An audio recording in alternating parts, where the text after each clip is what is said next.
Shalom, Yahowu, sahabat Suara Sunderman, dimanapun berada. Kita berjumpa kembali di acara Suara Sunderman edisi rancangan khotbah. Pada edisi kali ini yang akan menjadi narasumber kita yaitu Ibu Pendeta Yuneli Sendaha. Selamat datang Bu di Suara Sunderman. Ya. Beliau adalah dosen STTB NKP Sunderman dan ini juga pertama kalinya beliau menjadi narasumber pada kegiatan podcast Suara Sunderman. Kiranya kehadiran beliau dengan apa yang dipaparkan nantinya dapat membantu kita untuk mempelajari khotbah yang akan disampaikan pada ibadah Minggu 7 Desember 2025. Kami perlu sampaikan bahwa kami di sini hanya berbagi kepada Bapak Ibu yang akan melayani pada ibadah Minggu 7 Desember 2025. Adapun yang akan menjadi nats khotbah yaitu terambil dari Matius 3 ayat 1 sampai 12. Saya akan baca nantinya, tapi sebelumnya kita akan berdoa. Bapa di surga, terima kasih untuk kesempatan yang Tuhan berikan kepada kami. Pada saat ini kami mau merenungkan firman Tuhan. Kami memohon kiranya Tuhan menolong kami, menuntun kami, memberikan kami hikmat sehingga kami dapat berdiskusi, membicarakan tentang firman Tuhan, dan kami dapat membantu setiap para pelayan yang akan melayani Tuhan pada tanggal 7 Desember 2025. Kiranya kegiatan kami, percakapan kami ini Tuhan sertai, Tuhan berkati sampai berakhir nantinya. Dalam nama Yesus kami berdoa. Amin. Teks khotbah ialah diambil dari Matius pasal 3 ayat 1 sampai 12. Bapak Ibu, saya akan membaca. Pada waktu itu tampillah Yohanes Pembaptis di padang gurun Yudea dan memberitakan, "Bertobatlah, sebab kerajaan sorga sudah dekat." Sesungguhnya dialah yang dimaksudkan Nabi Yesaya ketika ia berkata, "Ada suara orang yang berseru-seru di padang gurun, persiapkanlah jalan untuk Tuhan, luruskanlah jalan baginya." Yohanes memakai jubah bulu unta dan ikat pinggang kulit, dan makanannya belalang dan madu hutan. Maka datanglah kepadanya penduduk dari Yerusalem, dari seluruh Yudea, dan dari seluruh daerah sekitar Yordan. Lalu sambil mengaku dosanya mereka dibaptis oleh Yohanes di sungai Yordan. Tetapi waktu ia melihat banyak orang Farisi dan orang Saduki datang untuk dibaptis, berkatalah ia kepada mereka, "Hai kamu keturunan ular beludak, siapakah yang mengatakan kepada kamu bahwa kamu dapat melarikan diri dari murka yang akan datang? Jadi hasilkanlah buah yang sesuai dengan pertobatan, dan janganlah mengira bahwa kamu dapat berkata dalam hatimu, Abraham adalah bapa kami. Karena aku berkata kepadamu, Allah dapat menjadikan anak-anak bagi Abraham dari batu-batu ini. Kapak sudah tersedia pada akar pohon, dan setiap pohon yang tidak menghasilkan buah yang baik pasti ditebang dan dibuang ke dalam api.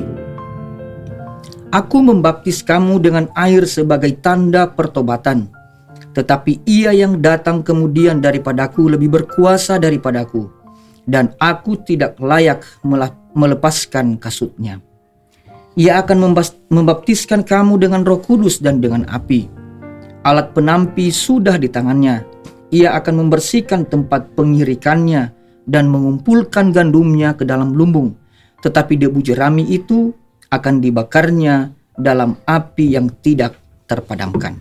Bapak Ibu, sudah demikian pembacaan firman Tuhan, dan kami akan memulai diskusi mengenai firman Tuhan ini. Bu, saya sudah membaca tadi teks firman Tuhan dari Matius 3 ini, ayat 1 sampai 12. Ada 12 ayat yang cukup panjang untuk dikhotbahkan pada minggu ini. Dan itu diambil dari Matius ya, yang merupakan salah satu dari Injil sinoptik. Kira-kira adakah kaitan atau persamaan dan perbedaan dari teks yang kita baca di Matius ini dengan teks yang sama pada Injil Markus dan Injil Lukas? Mungkin Ibu bisa bantu kita berbagi tentang itu. Iya. Ya, betul Pak Opini, bahwa firman Tuhan yang akan dikhotbahkan pada tanggal 7 Desember ini yang terambil dari Matius pasal 3 ayat 1-12 itu kita temukan juga dalam kitab Injil sinoptik lainnya, yaitu dari Markus dan Lukas. Kalau di Markus itu kita bisa temukan di Markus 1 ayat 1-8 dan juga Lukas 3 ayat 3-9 dan ayat 15-17. Nah, jadi saya melihat bahwa ada persamaan dan juga saya memakai istilah kekhasan dari masing-masing Injil ini. Saya mencatat di sini bahwa ada 3 persamaan dari Injil sinoptik khusus pada pembacaan kita hari ini. Persamaan yang pertama yaitu baik kitab Matius, Markus maupun Lukas itu sama-sama menampilkan sosok Yohanes Pembaptis sebagai penggenapan dari nubuat Nabi Yesaya. Dan itu kita bisa temukan di dalam Yesaya pasal 40 ayat 3 yang menubuatkan tentang ada orang yang berseru-seru di padang gurun untuk mempersiapkan jalan bagi Tuhan. Persamaan kedua lainnya itu adalah dalam ketiga Injil ini, Yohanes Pembaptis itu menyerukan berita pertobatan dan kemudian melakukan baptisan air sebagai persiapan untuk kedatangan Mesias bagi umat Israel. Dan persamaan yang ketiga itu adalah dalam menyambut kedatangan Mesias tersebut, dikatakan bahwa Mesias itu akan membaptis dengan api dan Roh Kudus. Jadi itu persamaan dari ketiga Injil sinoptik dari perikop pembacaan kita hari ini.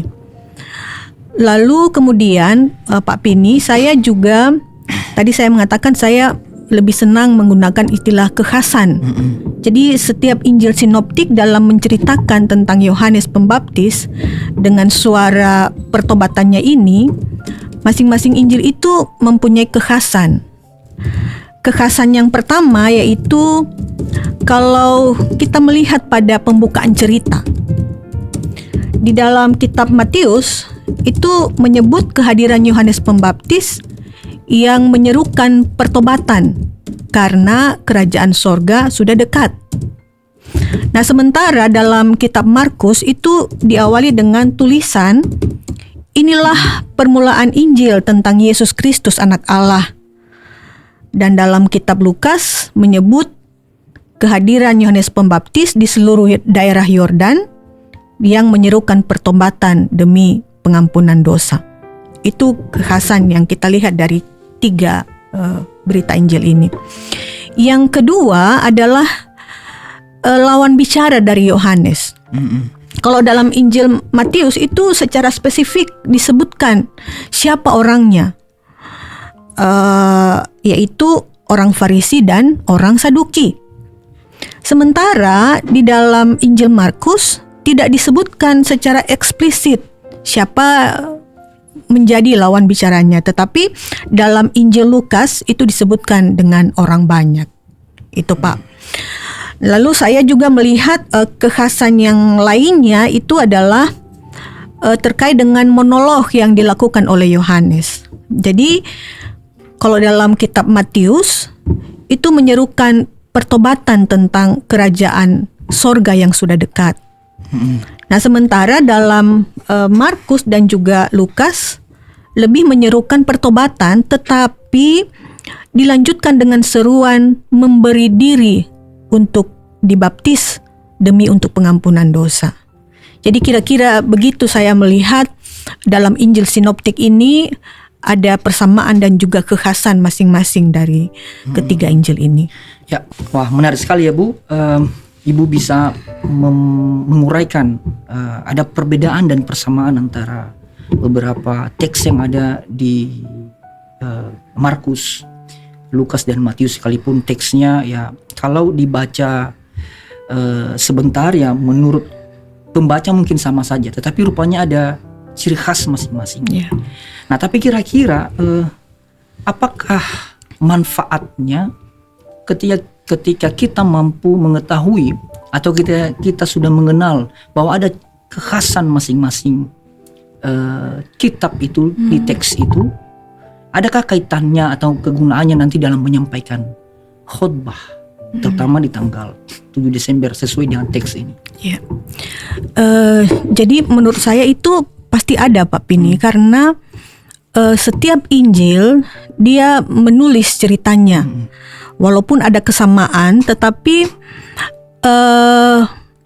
cerita di dalam kitab Matius memang lebih panjang dibanding dengan kitab Markus misalnya. Kalau Markus itu dia menceritakan lebih ringkas. Nah, jadi kita melihat di sini bahwa manfaatnya adalah setiap Injil ini bisa saling melengkapi informasi-informasi. Jadi kalau misalnya di dalam Markus tadi tidak disebutkan di wilayah kepada siapa dia berbicara, tetapi Matius mesti melengkapi itu. Dia berbicara itu dengan orang Farisi dan orang Saduki. Lalu kemudian di dalam kitab Lukas itu dikatakan orang banyak. Berarti kita bisa terbantu untuk melihat bahwa sebenarnya yang hadir pada saat itu, yang ada pada saat itu adalah banyak orang. Dan diantaranya ada orang Saduki, orang Farisi, selain daripada orang-orang banyak yang ada pada saat itu. Jadi artinya kisah-kisah ini ketika kita baca dengan lengkap itu saling menolong kita untuk bisa melengkapi cerita yang lebih pendek atau melengkapi cerita yang di bagian ini tidak ada dan dilengkapi oleh bagian yang lain. Seperti itu, Pak. Artinya masing-masing Injil ini terutama di teks ini dapat membantu kita ataupun para pelayan mungkin ya di dalam melihat informasi-informasi yang tidak terdapat di salah satu Injil. Betul. Oke, Bu. Nah, ini kan Injil Matius ini memang dia ini salah satu dari Injil sinoptik. Tapi kira-kira khusus Injil Matius ini sebenarnya ditujukan kepada siapa dan apa yang melatar belakangi kitab ini? Iya, jadi Pak Pini, Injil Matius itu ditujukan khusus kepada orang-orang Yahudi. Orang Yahudi? Iya, betul, orang Yahudi. Nah, yang menjadi latar belakangnya yaitu kita tahu sendiri bahwa orang-orang Yahudi pada masa itu sedang mengalami ketertekanan karena mereka itu berada di bawah kekuasaan Romawi. Itu. Sehingga dalam keadaan tertekan, mereka itu mengharapkan bahwa ada seseorang yang bisa membebaskan mereka. Mereka menantikan orang yang dapat membebaskan mereka dari kekuasaan Romawi itu. Sebagaimana juga kita tahu dalam Perjanjian Lama ya, bahwa umat Israel itu juga mengalami ketertekanan akibat penjejahan dari bangsa-bangsa lain, sehingga mereka juga mengharapkan ada seseorang yang membebaskan mereka dari ketertekanan tersebut. Bahkan berulang-ulang terus ditindas oleh bangsa yang lain juga ya, Bu ya. Dan itulah yang sering dinubuatkan oleh para nabi ya, bahwa nanti akan datang seorang Mesias. Mesias itu adalah yang membebaskan mereka dari serangan musuh-musuh mereka, membebaskan mereka dari lawan-lawan mereka. Nah, oleh sebab itu Nabi Yesaya, contohnya ya, Nabi Yesaya menubuatkan tentang kedatangan seorang Mesias yang akan membebaskan mereka dari musuh-musuh mereka. Nah, jadi hingga pada masa Perjanjian Baru pun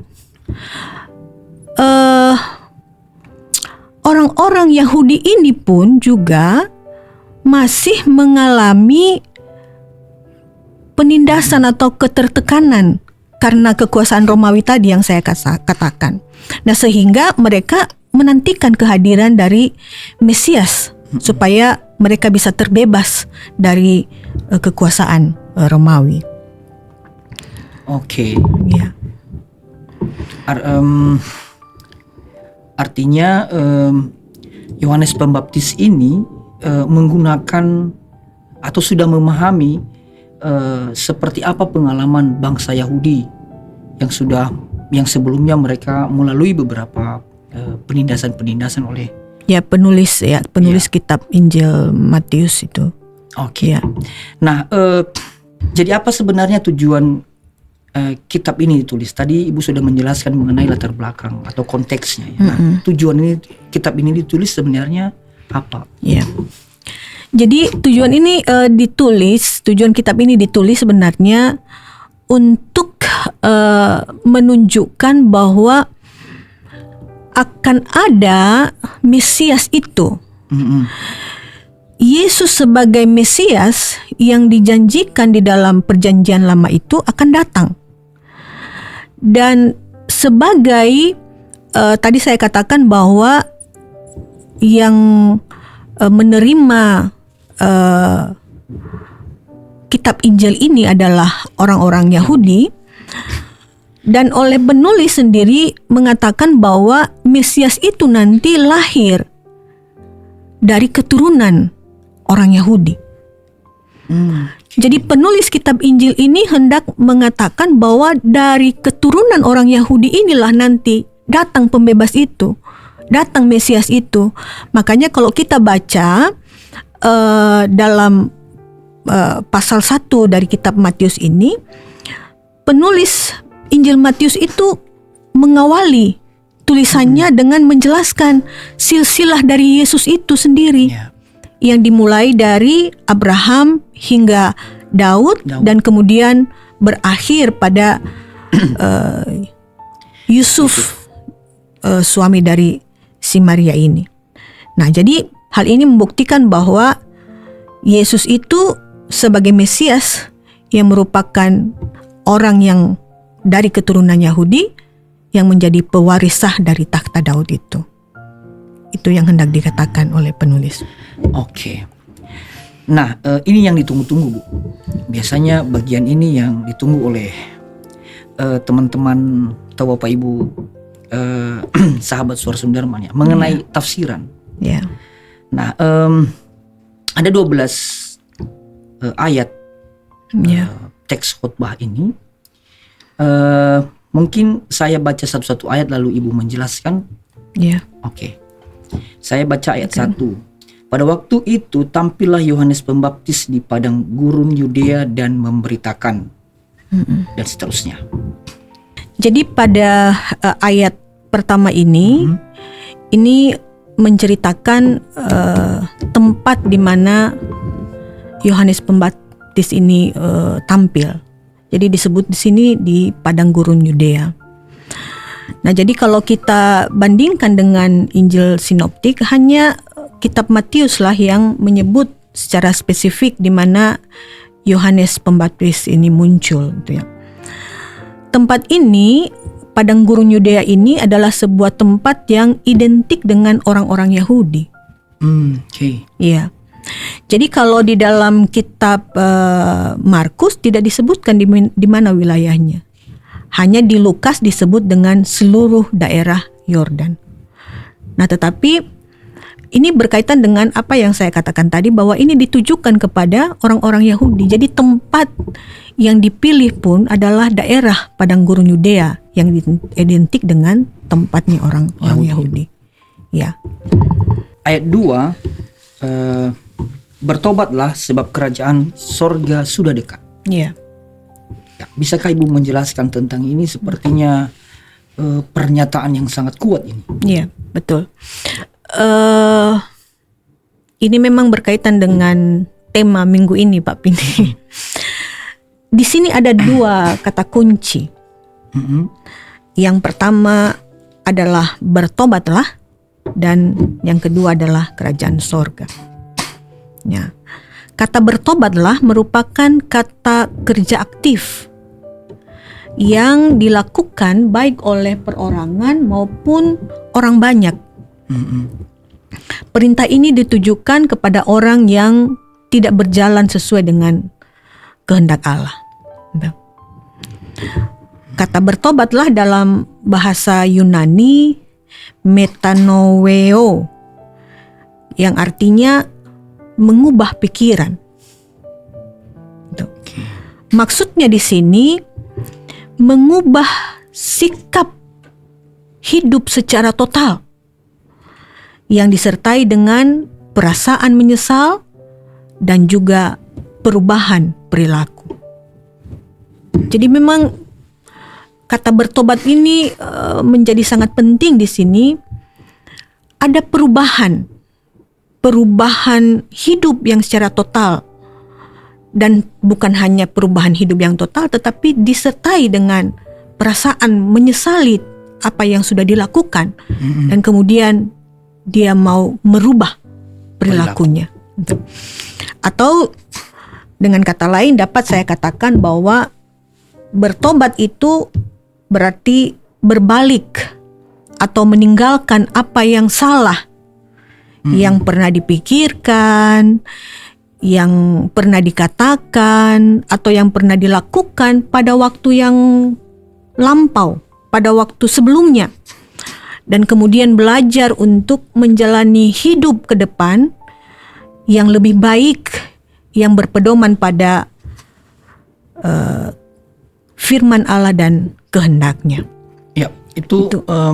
Mengenai istilah bertobat ini, Bu, memang menarik sekali ya. Artinya bertobat ini tidak hanya sekadar berhenti melakukan perbuatan yang salah itu ya. Ya, betul. Tapi ada penyesalan itu. Ya, betul. Karena selama ini ya saya pribadi ketika dibilang bertobat berarti saya pikir ya sudah saya berhenti melakukan kesalahan. Ya. Dan ternyata kita mesti merasa menyesal ya, telah melakukan itu. Betul. Oke. Kalau mengenai kerajaan sorga seperti apa, Bu? Ya, kalau kerajaan sorga di dalam bahasa Yunaninya adalah Basileia Uranos ya. Di sini memang penulis menggunakan istilah kerajaan sorga. Dalam kitab Injil Sinoptik kita sebenarnya menemukan istilah yang lain, yaitu kerajaan Allah. Tetapi di sini dia menggunakan kerajaan sorga dan bukan kerajaan Allah ya. Nah, hal ini dapat kita pahami karena Injil Matius itu sendiri dipengaruhi atau didominasi oleh pandangan keyahudian tadi itu. Nah, sehingga kita tahu bahwa orang-orang Yahudi ini kan memiliki keengganan untuk menyebut nama Tuhan Allah itu dengan sembarangan. Ya, jadi kan dalam hukum ketiga itu ya, betul. Perintah ketiga itu jangan menyebut nama Tuhan Allahmu dengan sembarangan. Jadi orang-orang Yahudi itu sangat hormat terhadap itu. Jadi ada semacam keengganan untuk menyebut nama Allah atau Tuhan Allah itu tinggi. Jadi sehingga mereka tidak mau menyebut nama Tuhan Allah itu dengan sembarangan. Makanya nama Allah itu diganti dengan tempat di mana Allah itu bersemayam, yaitu sorga. Sehingga disebut di sini kerajaan sorga. Ya, artinya teks ini dengan demikian sangat ada benang merahnya ya dengan konteks tadi keyahudian itu. Betul sekali, Pak. Yang ini ya. Itu. Lalu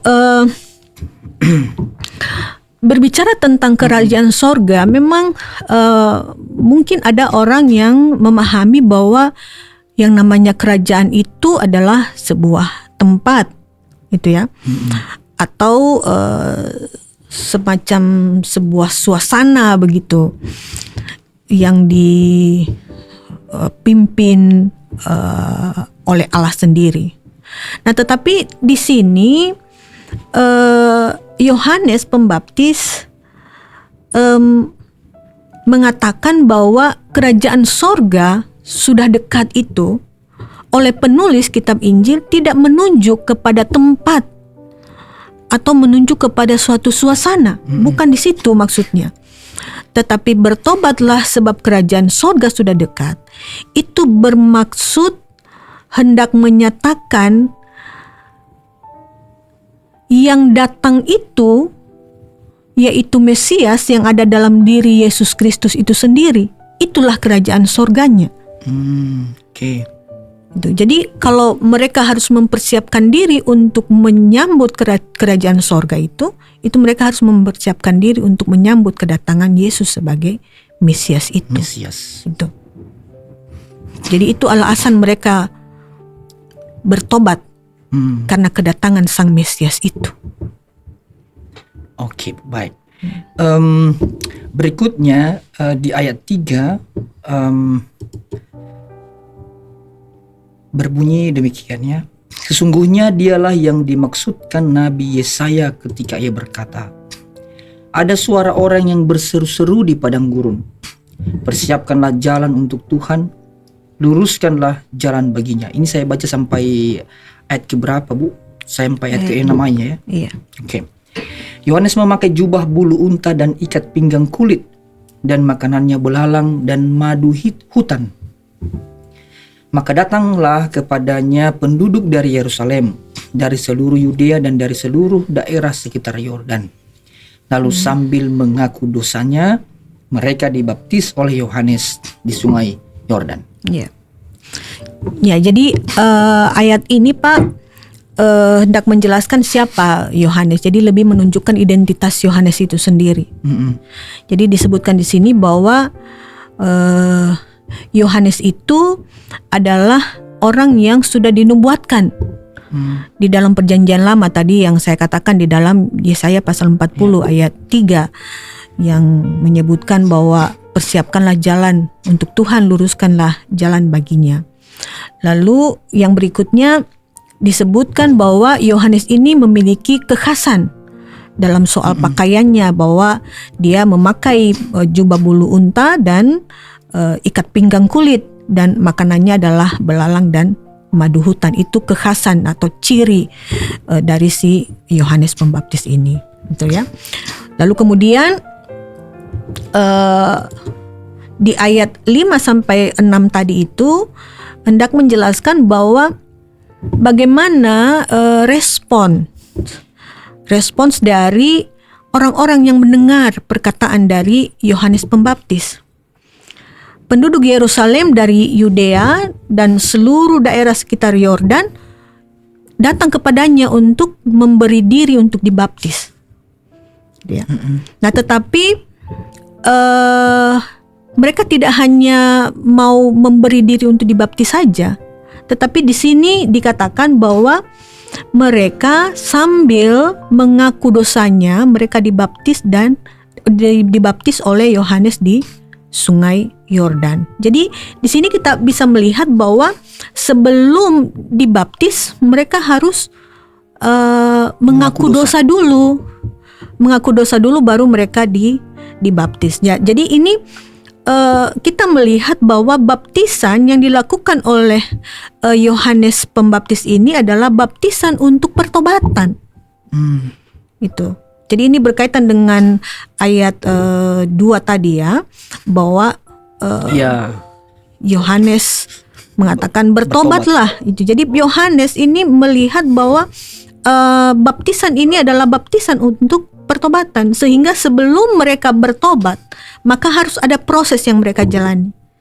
Proses yang mereka jalani itu adalah terlebih dahulu mereka mengaku dosa, sehingga melalui pengakuan dosa mereka bertobat. Gitu. Artinya yang mungkin perlu penegasan di sini bahwa yang dimaksudkan oleh Yohanes di sini adalah baptisan. Di dalam baptisan ini adalah dalam kaitannya dengan pertobatannya. Pertobatan. Ya. Baik Bu, kita lanjut ya di ayat 7 sampai ayat ke 10 ya. Iya, cukup panjang ini.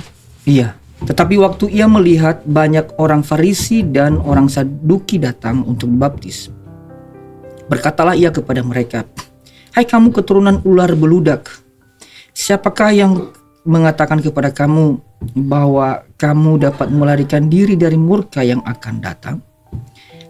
Jadi hasilkanlah buah yang sesuai dengan pertobatan, dan janganlah mengira bahwa kamu dapat berkata dalam hatimu, Abraham adalah bapa kami.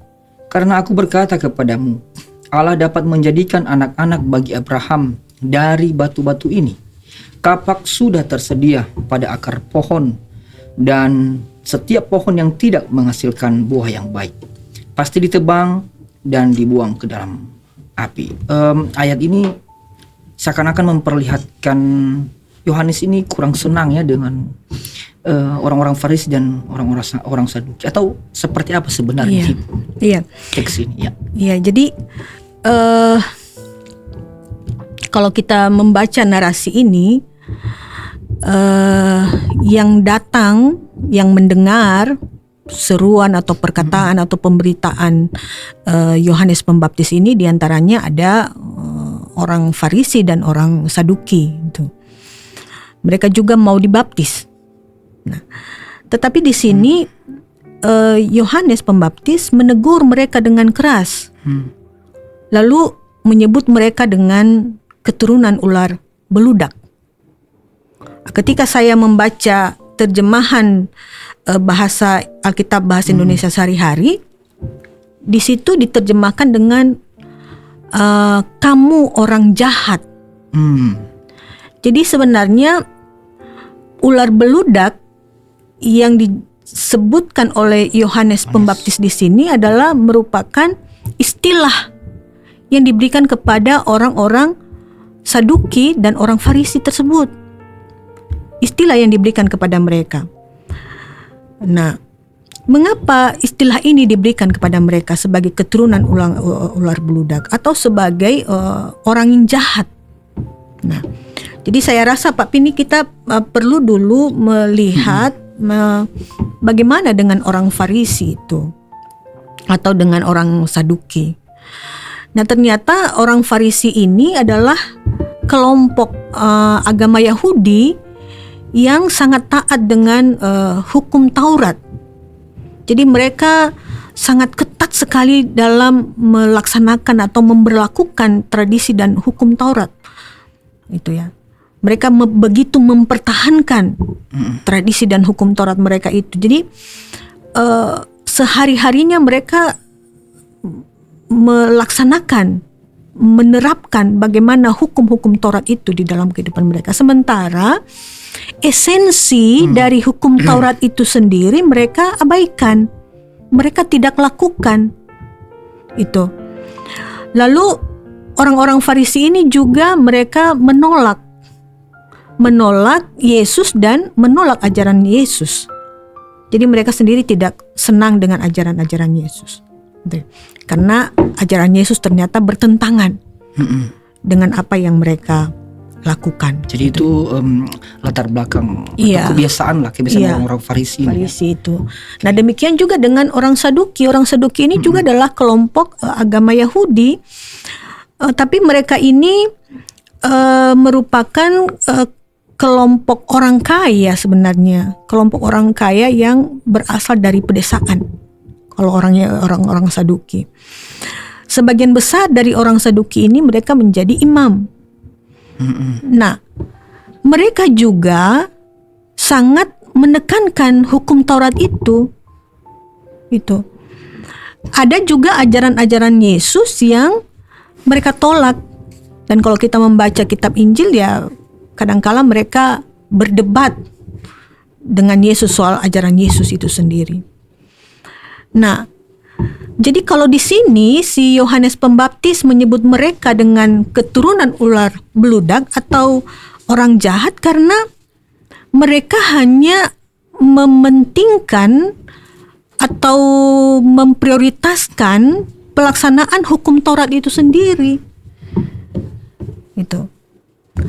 Tapi yang lebih penting daripada itu sebenarnya bukan itu, bukan bagaimana melaksanakan hukum Taurat itu secara lahiriah, itu bukan di situ.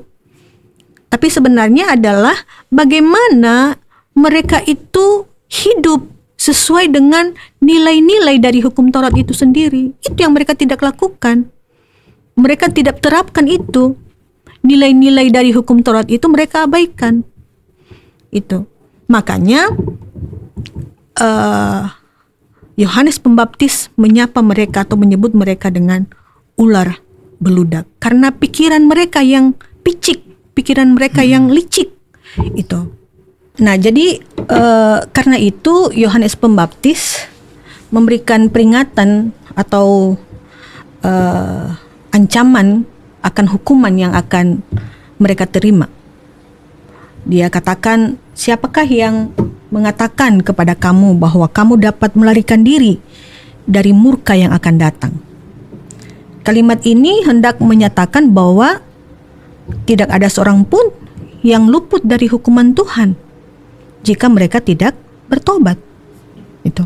Artinya Bu, Taurat itu tidak menjamin. Tidak menjamin. Oke. Tidak menjamin itu. Nah, jadi kalau kita melihat dari narasi ini, seolah-olah Yohanes Pembaptis ini mengetahui betul apa yang ada dalam pikiran mereka, gitu ya. Karena mereka ini adalah keturunan orang Yahudi. Mereka tahu bahwa sebagai keturunan orang Yahudi, mereka ini memiliki pemahaman bahwa mereka ini akan diselamatkan dan terbebas dari hukuman. Itu. Jadi menurut mereka bahwa hukuman itu tidak berlaku bagi mereka. Hukuman itu berlaku bagi bangsa lain karena mereka ini adalah umat pilihan. Jadi orang-orang Yahudi yang beranggapan bahwa mereka ini adalah keturunan dari Abraham yang telah dipilih Allah, maka otomatis mereka ini akan diselamatkan. Nah, ini yang oleh Yohanes sendiri tidak setuju dengan pendapat mereka itu, pandangan mereka itu. Yohanes bertentangan dengan apa yang mereka pahami. Sehingga kita melihat bahwa Yohanes hendak mengatakan bahwa Mesias atau kerajaan sorga yang datang itu sifatnya universal, berlaku secara umum, gitu ya. Jadi bukan hanya bagi mereka. Menjadi keturunan Abraham bukan jaminan mereka akan diselamatkan, gitu ya. Kalau mereka tidak merubah cara hidup mereka. Di sini kita melihat bagaimana Yohanes ini mendobrak pemahaman atau pikiran atau pandangan mereka tadi. Sehingga kalau tadi kita baca dikatakan, jangan kamu mengira bahwa kamu dapat berkata dalam hatimu, Abraham adalah bapa kami. Karena aku berkata kepadamu, Allah dapat menjadikan anak-anak bagi Abraham dari batu-batu ini. Nah, jadi seperti yang saya katakan tadi Pak Pini, bahwa di sini Yohanes Pembaptis itu sangat menghendaki yang namanya pertobatan. Siapapun dia, dari keturunan manapun dia, atau apapun jabatan yang dia miliki, mereka harus bertobat. Karena apa? Karena penghukuman Tuhan itu tidak memperhitungkan status atau tidak melihat status seseorang, tidak melihat dia asal dari mana atau keturunan dari mana atau apapun jabatannya, tidak. Itu. Setiap orang yang tidak hidup di dalam kebenaran, tidak menghasilkan hasil yang baik, pastilah dihukum. Itu yang dikatakan oleh Yohanes Pembaptis. Makanya bertobatlah. Tuh. Baik, ini menarik sekali ya, bahwa tidak ada jaminan yang dapat memberi kepastian untuk selamat, entah itu Taurat tadi, jabatan dan asal status dan sebagainya, kecuali cara hidup ya. Baik Bu, ayat 11 sampai 12. Aku membaptis kamu dengan air sebagai tanda pertobatan. Tetapi ia yang datang kemudian daripadaku lebih berkuasa daripadaku, dan aku tidak layak melepaskan kasutnya. Ia akan membaptiskan kamu dengan Roh Kudus dan dengan api. Alat penampi sudah di tangannya. Ia akan membersihkan tempat pengirikannya dan mengumpulkan gandumnya ke dalam lumbung. Tetapi debu jerami itu akan dibakarnya dalam api yang tidak padamkan. Mungkin Ibu bisa menjelaskan mengenai 2 ayat. Iya, jadi ini 2 ayat yang terakhir ini yang merupakan perkataan Yohanes Pembaptis tentang Mesias yang akan datang itu. Jadi sebenarnya di sini kan Yohanes dia membuka jalan, dia mempersiapkan jalan bagi kehadiran Mesias itu yang adalah Yesus sendiri. Ya. Dan di sini Yohanes Pembaptis menyadari dan dia mengakui bahwa yang nanti akan datang itu, Mesias yang akan datang itu lebih berkuasa dari dia. Bahkan dikatakan membuka tali kasutnya pun aku tidak layak itu kan. Itu. Nah, di sini dia hendak mengatakan bahwa Yesus yang akan datang itu lebih berkuasa daripadanya. Kalau Yohanes Pembaptis hanya membaptis dengan air, tetapi Mesias itu nanti akan membaptis dengan Roh Kudus dan api. Nah, jadi ini merupakan penutup dari pemberitaan Yohanes Pembaptis terhadap kedatangan Mesias itu sendiri. Itu. Baik Bu, berarti 12 ayat ini ya, kira-kira mungkin dapat disimpulkan seperti ini ya, bahwa Yohanes Pembaptis datang untuk menyampaikan seruan pertobatan, untuk menyambut kedatangan Mesias yang ditunggu-tunggu oleh atau yang dinantikan terus-menerus oleh orang-orang Yahudi ya. Dan sebagai tanda pertobatan itu mereka mesti dibaptis, dan tetapi harus disertai dengan pengakuan dosa. Betul. Berarti sangat sesuai sekali dengan tema minggu kita ya di masa Advent kedua ini. Betul. Yang bertemakan bertobatlah, kerajaan sorga sudah dekat. Betul. Baik Bu, setelah kita coba membahas tentang mulai dari konteks tadi, lalu tafsiran, lalu hubungan tafsiran dengan konteks. Nah, satu hal lagi yang sangat penting ini, dan biasanya juga para sahabat Suar Sundarman yang selalu setia menonton rancangan khotbah, biasanya mereka sangat tertarik dengan bagaimana mengaplikasikan firman Tuhan ini dengan kehidupan kita sehari-hari atau kehidupan jemaat. Silakan. Jadi Pak, saya memang merenungkan firman Tuhan ini dalam rangka merayakan Advent yang kedua, gitu ya. Dan saya menemukan 2 juga aplikasi yang bisa kita renungkan bersama. Yang pertama adalah kalau dalam konteks Injil Matius, kita menemukan bahwa orang-orang Yahudi itu sedang berada dalam keadaan tertekan. Ketertekanan mereka itu diakibatkan karena kekuasaan penjajahan dari bangsa Romawi, sehingga mereka menantikan datangnya seorang Mesias yang akan membebaskan mereka dan memberikan mereka kemenangan atas lawan-lawan mereka. Nah, dalam konteks kita sekarang ini, kita juga mengalami banyak yang namanya ketertekanan ya. Meskipun bukan tekanan seperti orang-orang Yahudi, namun kita mengharapkan bahwa kita bisa terbebas dari tekanan itu. Keadaan kita sekarang sedang tidak baik-baik. Banyak yang membuat pikiran kita menjadi kacau. Situasi ini membuat kita lemah, membuat kita frustrasi. Misalnya dengan keadaan cuaca yang tidak menentu. Hujan, angin kencang, ini bagaimana? Apakah tiba-tiba hujan datang dan segala macam? Banjir di mana-mana, longsor, banyak orang meninggal, banyak hal yang membuat kita tertekan. Bahkan sekarang ini, beberapa hari ini kita juga mengalami ketertekanan ekonomi. Betul, betul. Ekonomi kita ini semakin terhimpit. Harga-harga barang di pasar itu melonjak naik. Tuh. Jadi ini adalah hal-hal yang membuat kita berada dalam ketertekanan kondisi dan keadaan sekarang. Internet juga tidak lancar, Bu. Itu juga. Ya, tapi melalui firman Tuhan ini kita diingatkan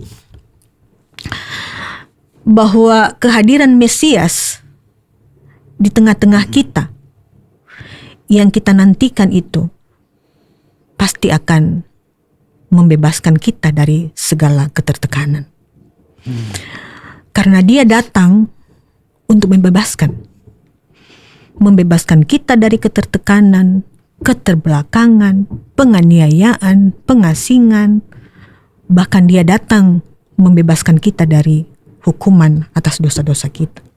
Karena Mesias atau Kristus yang kita sembah itu benar-benar hidup. Jadi dia pasti memberikan pembebasan itu kepada kita.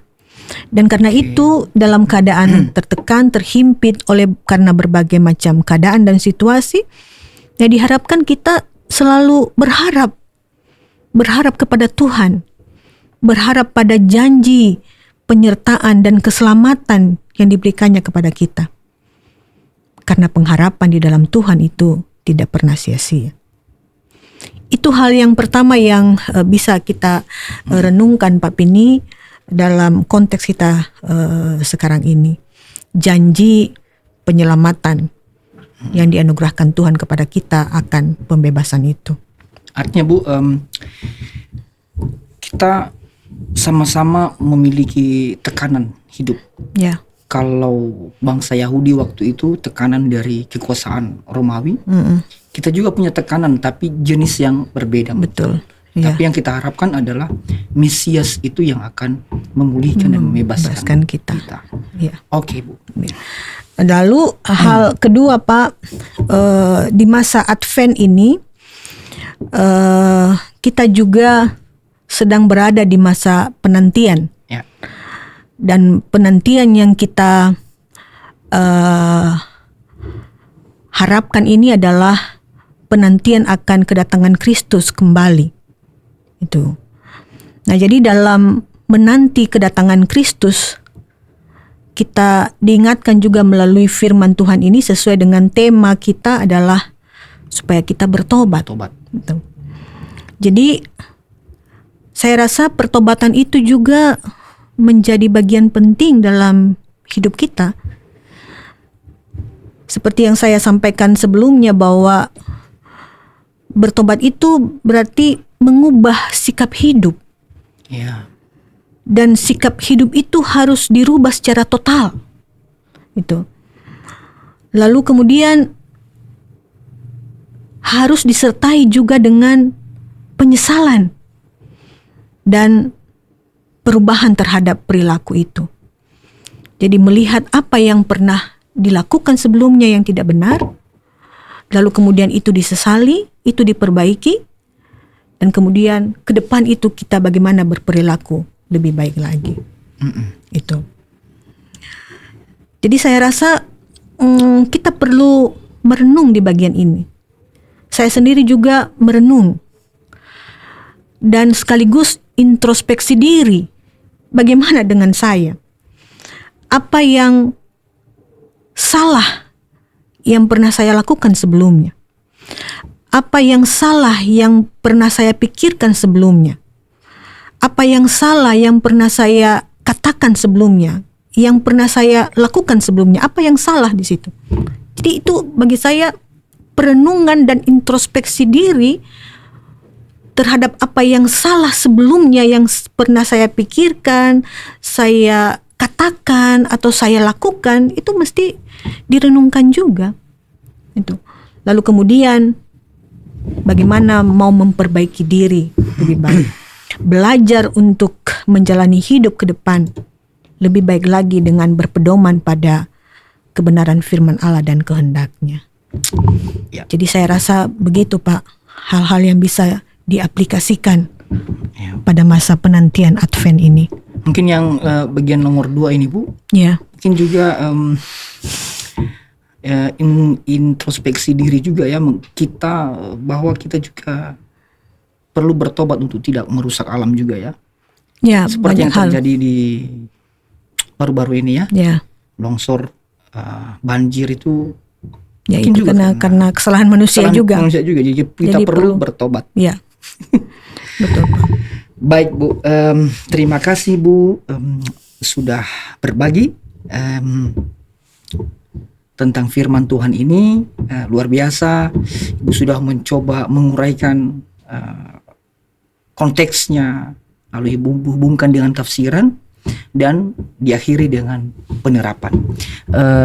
Semoga dapat membantu Bapak Ibu atau teman-teman sahabat Suara Sunderman ya. Kiranya percakapan kita saat ini menjadi berkat bagi kita semua. Amin. Amin Bu. Demikian Suara Sunderman edisi rancangan khotbah kali ini. Mohon maaf ya jika mungkin ada kesalahan dalam penyampaian atau dalam diskusi kami, itu tentu tidak disengaja. Kita berjumpa lagi minggu depan. Minggu depan masih Ibu Pendeta yang akan menjadi narasumber kita dengan teks yang berbeda. Bapak Ibu, kalau ada pertanyaan ataupun saran, kami terbuka untuk menerima semua pesan, tentu yang dapat membangun, yang dapat mendukung kegiatan kita rancangan khotbah ini. Jangan lupa untuk subscribe, like, dan share. Shalom, Yahowu. Ciao, Bu.